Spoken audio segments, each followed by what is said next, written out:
অকেজো পথবাতে সন্ধে নামলেই অন্ধকারে ঘাটালের খররার পুরসভার 5 ওয়ার্ড।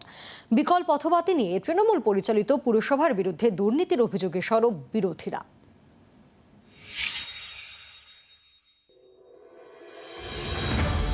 পথবাতি আছে কিন্তু জ্বলে না। সন্ধে নামলেই অন্ধকারে পশ্চিম মেদিনীপুরের ঘাটালের খরার পুরসভার 5টি ওয়ার্ড। গত 3 মাস ধরেই এই অবস্থা বলে অভিযোগ এলাকার বাসিন্দাদের। তাদের দাবি, বারবার কাউন্সিলর ও পুরো চেয়ারম্যানকে জানিয়েও কাজের কাজ হয়নি। পৌরসভা এলাকার চেয়ারম্যানকে বলছি, কাউন্সিলরকে বলছি, তারা কোনো গ্যারান্টি করছেন। আমাদের যে কাউন্সিলর বলছে চেয়ারম্যানের কাছে কোনো লাইট নেই। এ নিয়ে তৃণমূল পরিচালিত খরার পুরসভার চেয়ারম্যানের বিরুদ্ধে দুর্নীতির অভিযোগে সরব বিরোধীরা।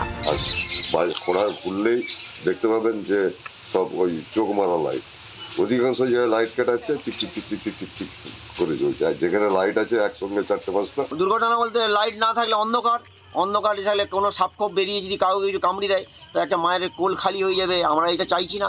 বিরোধী দল হিসাবে আমরা প্রশাসনকে সবসময় দায়িত্ব দিয়ে নজরে রাখছি যে আপনারা এটা দেখুন, 10টা ওয়ার্ড অন্ধকার। ওনারা বললেন আমরা দেখছি করে কাটাচ্ছি।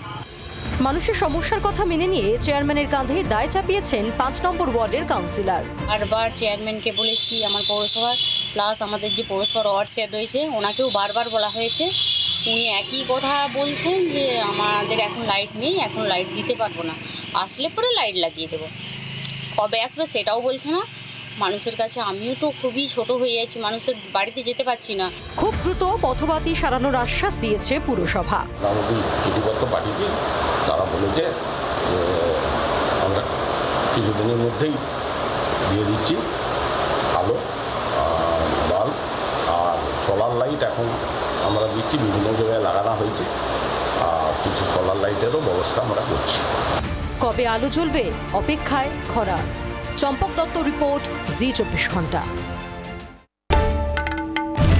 বাংলার আওয়াজ, বাঙালির আবেগ, জি 24 ঘন্টা।